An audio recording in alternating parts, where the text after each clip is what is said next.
नमस्कार श्रोते हो. परिसर ऐकणाऱ्या सगळ्या श्रोत्यांचं मी सीमंतिनी कुंडीकर सहर्ष स्वागत करते आहे. श्रोते हो, आजच्या भागामध्ये आपण एक मूल 30 झाडं या संकल्पनेविषयी माहिती करून घेणार आहोत. संकलन आणि निवेदन आहे अण्णा जगताप यांचं. बांधवांनो नमस्कार.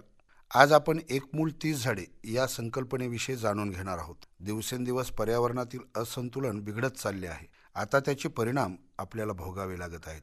यामुळे मानव प्राणीच नाही तर इतरही जैवविविधता धोक्यात येऊन प्रचंड हानी होत आहे. एकूणच काय तर पर्यावरणातील असंतुलनामुळे अनेक जीवजंतू वेगवेगळ्या अंगानं समोर येत आहेत. या सर्व गोष्टीचा परिणाम पुढच्या काळात प्रचंड मोठ्या प्रमाणात वाढण्याची शक्यता आहे. माणूस अनेक क्षेत्रामध्ये प्रगती करत असताना आर्थिक सक्षम होत चाललेला आहे, परंतु शारीरिक सक्षमता घटत चाललेली आहे. म्हणून आपली प्रतिकारक शक्ती वाढवण्यासाठी आपल्याला मोठ्या प्रमाणात प्रयत्न करावे लागणार आहेत. एकीकडे आपण ही अधोगती पाहत आहोत, तर दुसरीकडे आपल्याकडे काळ वासून उभा आहे. म्हणून एकाच वेळी आपल्या पुढच्या पिढ्यांना या संकटातून काढायचा असेल, एकाच वेळी आर्थिक आणि नैसर्गिक दुष्काळ नाहीसा करायचा असेल, तर एक मूल 30 झाडे ही संकल्पना आपण प्रत्यक्षात उतरवली पाहिजे. आपल्या भागात येणारी जी झाडे आहेत ती निवडून जर शेताच्या बांधावर लावली तर अनेक फायदे होतात. दीर्घकाळ टिकणाऱ्या फळझाडांना 5 ते 7 वर्षामध्ये फळधारणा होते. ही फळधारणा 50 ते 200 वर्षापर्यंत राहू शकते.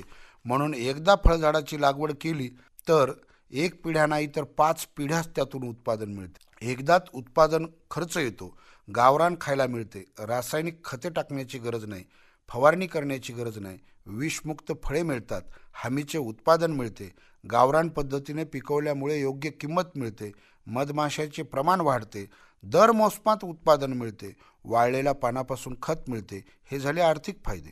नैसर्गिक फायदे तर फार मोठ्या प्रमाणात आहेत. पाऊस पडण्याचे प्रमाण वाढते, बाष्पीभवन कमी होते, पावसाचे पाणी जमिनीत नैसर्गिकरित्या मुरण्यास मदत होते, जमिनीची धूप थांबते. एकाच पद्धतीनं नाही तर 3 पद्धतीनं जमिनीची धूप साधून मृदसंधारण होते, परिसरात गारवा निर्माण होतो, जमिनीची पोत सुधारते, माणसाचे आयुर्मान वाढते, कार्बन डायऑक्साईडचे प्रमाण कमी करण्यास मदत होते, एक झाडाची 1000 झाडे होतात, मातीची धूप थांबते, मृदसंधारण होते. असे अनेक नैसर्गिक फायदे व आर्थिक फायदे.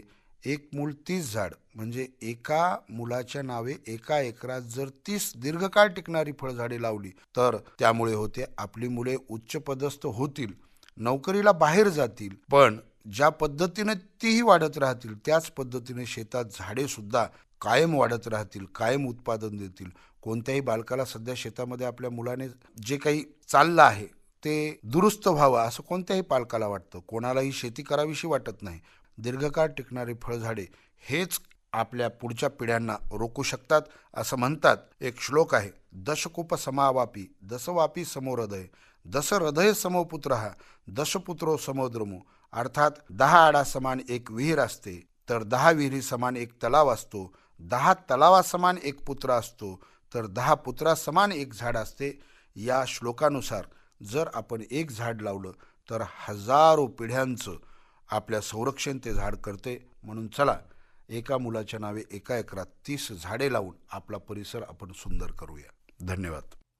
श्रोते हो, आत्ताच आपण परिसर या कार्यक्रमाअंतर्गत आजच्या भागामध्ये एक मूल 30 झाडं ही संकल्पना याविषयी जाणून घेतलं. संकलन आणि निवेदन होतं अण्णा जगताप यांचं. सादर करते सदानंद कामडी. ही आकाशवाणी परभणी केंद्राची निर्मिती होती. बरं आहे तर श्रोते हो, आजच्या कार्यक्रमाची वेळ संपत आली आहे. तेव्हा भेटूयात परिसरच्या उद्याच्या भागामध्ये. तोपर्यंत नमस्कार.